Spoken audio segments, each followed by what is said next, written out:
I've always been a reflective person. I like noticing the details, the bits of our lives and environment that seem mundane but without which we'd exist in colorless context. I thrive on observation. In the frenzied heat of the everyday, the art of looking is, to me, a cool balm. I do my best to preserve the ephemera, the lingering pinks and purples of a sunset, a bird's measured curiosity, the exact moment when strangers as a word doesn't suffice because the feeling that washes over me while bearing witness to human connection is not strange. It's familiar. One of the ways I like to capture these everyday subtleties is through digital journaling with an application called Day One.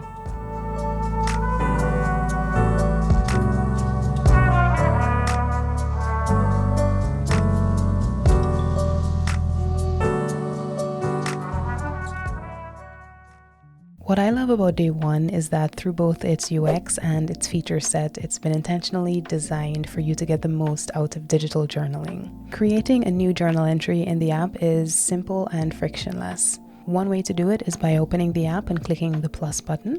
You could also add a new entry via one of the app's widgets, which we'll talk about some more a bit later in the video. If you have an Apple Watch, then you don't necessarily need to have your phone, laptop, or tablet with you because entries can be made from here as well. Now, when it comes to the content of your journal entries, there are quite a few different building blocks or elements to choose from. Of course, there is the ability to add text, which you can format into titles, subtitles, lists, quotes, hyperlinks. In addition to that, you can add images, videos, audio recordings, files, and even drawings if that's something that you like to do. Now, for each entry, there is a lot of useful information that Day One can capture with your permission, and I think that this metadata helps you to sort of recreate the moment. The app can track geographic information about where the entry was made, what the weather was like, the moon phase, what your physical activity was at the time, and if you are an Apple Music user and you're listening to a song at the time that you make that entry, Day One can also track that song. Day One also makes use of tags, which I think are very useful because they help you to group entries based on a relevant keyword. This makes entries a lot easier to find and helps you to better organize your journals. These tags can be applied within the app's very robust search function, along with other criteria such as dates, places, weather conditions, or any of the other metadata that we discussed earlier.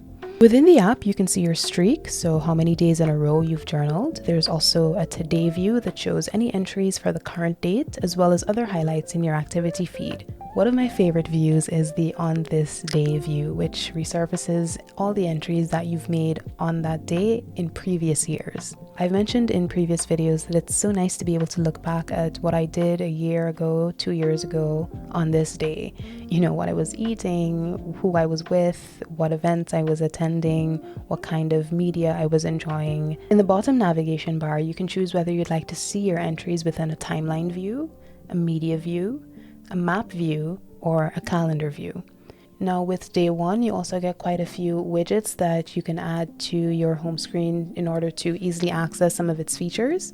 The one that I have in my widget section is the On This Day widget, which, like I said, serves as a nice reminder of years gone by. There are also widgets to show you prompts, your streak, as well as one for the Today view. Now, I think that one thing that causes a bit of friction for some people when it comes to journaling is not knowing what to write about or not being inspired by anything in particular. And so this makes it a bit difficult to be consistent and to make it a habit, right? So I wanted to talk about some of the features that Day One has that can help you with this. I know some people, when they're journaling, they like to have a more guided approach, and this is something that Day One provides through its journaling prompts. It gives you a variety of thoughtful daily prompts to choose from, and if you don't necessarily like the prompt for that day, you can also go back and look at other recent prompts. The second feature that I think helps with giving some structure and guidance is templates.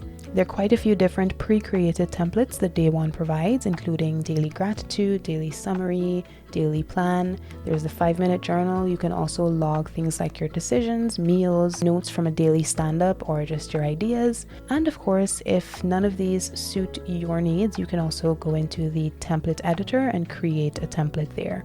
Now, being able to have several separate journals is another one of Day One's organizational perks. So you're able to further compartmentalize your thoughts and ideas based on specific themes or topics or formats. And these journals can also be password protected if you're worried about prying eyes. Now here in my Day One, you can see if we go into the menu, we have a list of my journals. So the first one we'll see is all entries, and this one just encapsulates every single entry from across your different journals. The next one is Instagram. Now, one of the features of Day One is that it integrates with different services, one of which is Instagram. So if you wanted to, you could actually import your Instagram posts into a separate journal. The next one you'll see is the daily journal. This is the one that I probably use the most, and this is where I try to put a specific highlight from each day. Memorabilia is an interesting one. So I am a very sentimental person, and that means that I usually like to hold on to things like,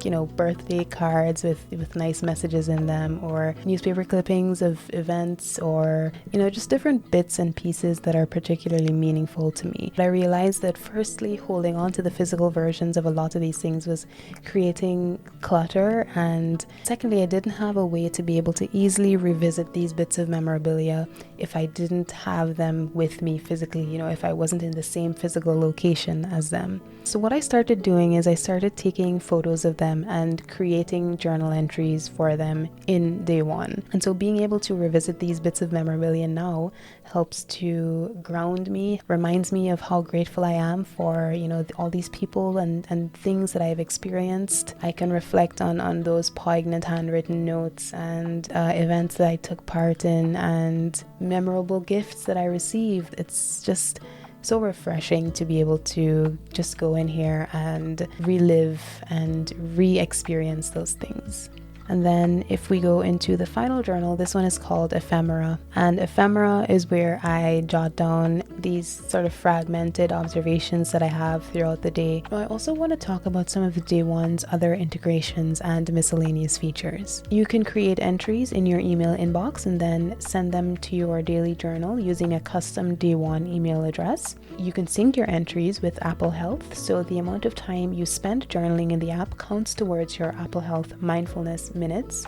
The app also works with If This Then That, which is a service that helps you to automate actions between different apps. There's a long list of services that the app can fetch information from, including social apps like Instagram and Twitter, YouTube, Dropbox, RSS readers, and read it later apps like Pocket and Instapaper.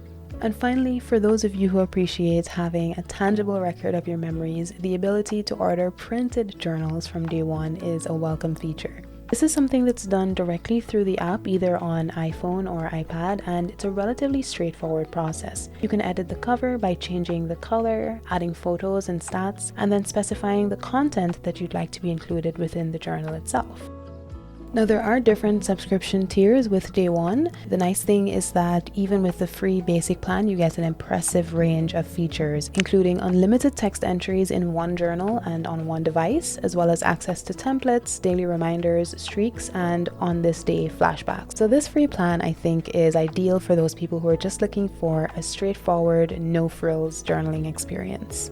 Now, the premium tier is well worth considering if you're looking for a few added features. These include unlimited journals, attachments, and integrations. This is the tier that I've been using. It costs $2.92 a month and it's billed annually, so that comes up to about $35 a year. And for me, it has been more than worth it. So whether you are a seasoned journaling enthusiast or you're just looking to get started with journaling, I highly recommend giving Day One a try. It has helped me nurture a more mindful approach in the way that I perceive my day-to-day. It has helped me to reminisce. It has helped me to, like I said, be more grateful and appreciative of the things that I've experienced, the people that I have in my life, and I think that it can do the same for you as well.